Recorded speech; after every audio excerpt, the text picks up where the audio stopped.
सोचिए अगर किसी इंसान को यह मालूम पड़ जाए कि उसकी जिंदगी अब कुछ ही पलों की है, उसके सजाए हुए सपने अब कभी पूरे नहीं होंगे, तो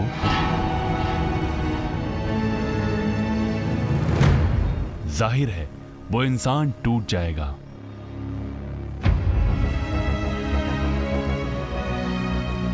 लेकिन कहते हैं ना, जाको राखे साइयां मार सके ना कोई। इसी बात का जीता जागता सबूत है ज्योति अरोड़ा, जिसकी हिम्मत और बुलंद हौसले ने यमराज को अपना रास्ता बदलने पर मजबूर कर दिया।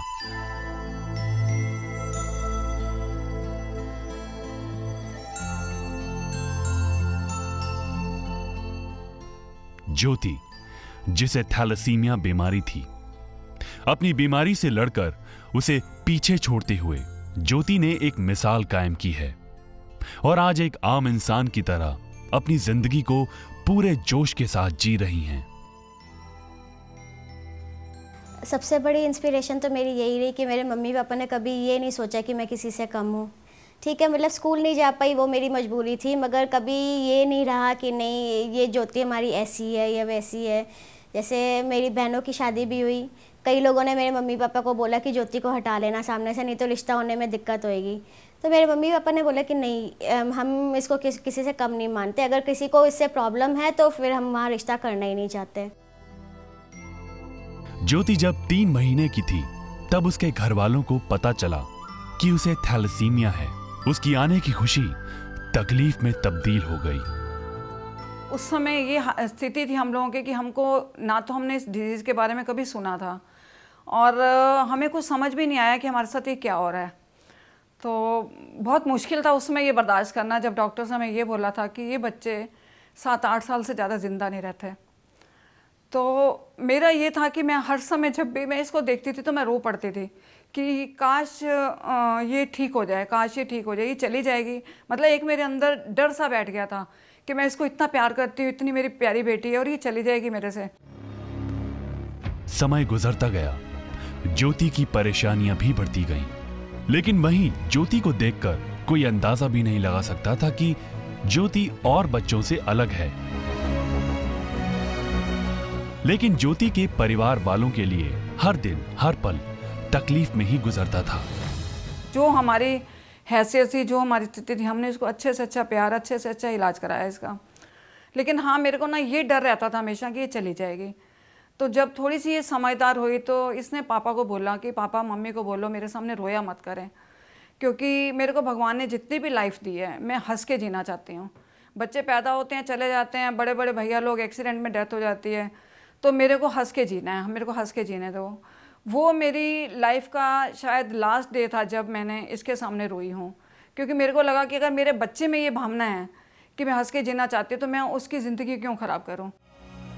8 साल की ज्योति की तकलीफ देखते हुए डॉक्टर्स ने ऑपरेशन करवाने की सलाह दी। ज्योति के घर वालों के लिए जिंदगी और मौत मानो आंख मिचौली खेल रही हो, और आखिरकार कुदरत ने ज्योति की जिंदगी को रोशन कर दिया। डॉक्टर कुमार थे चाइल्ड स्पेशलिस्ट, उन्होंने जाके बात की तो वो बोले कि शायद इसका जो है स्प्लीन बड़ा हो गया, उसको रिमूव करना पड़ेगा।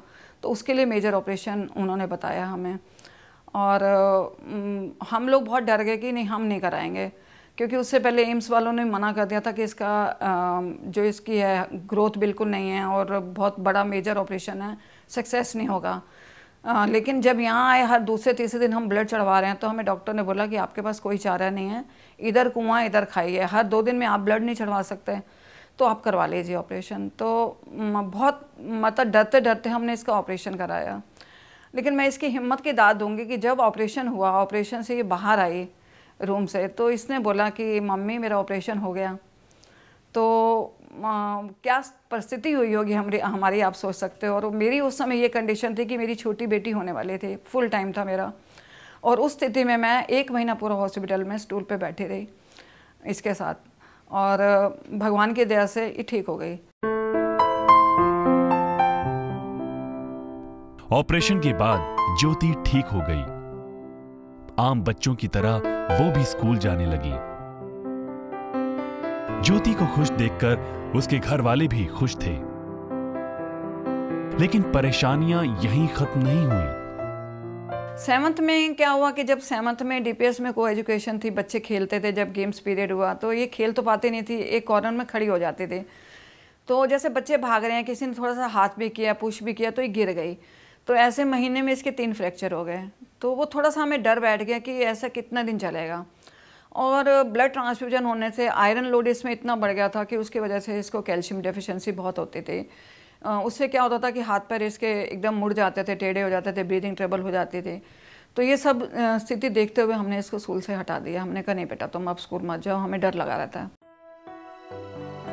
घर वालों के समझाने पर ज्योति ने स्कूल जाना तो छोड़ दिया, लेकिन पढ़ाई नहीं छोड़ी। कॉरेस्पॉन्डेंस से अपनी पढ़ाई को कंटिन्यू रखा और MA की डिग्री हासिल की।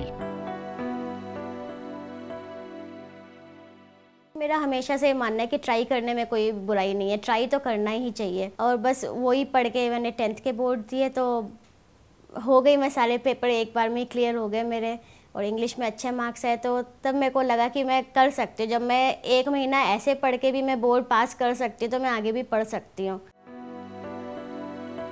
बचपन से ही किताबों के शौक ने ज्योति को लेखिका बनने की प्रेरणा दी और अपनी इसी चाहत को इन्होंने नॉवल की शक्ल दी।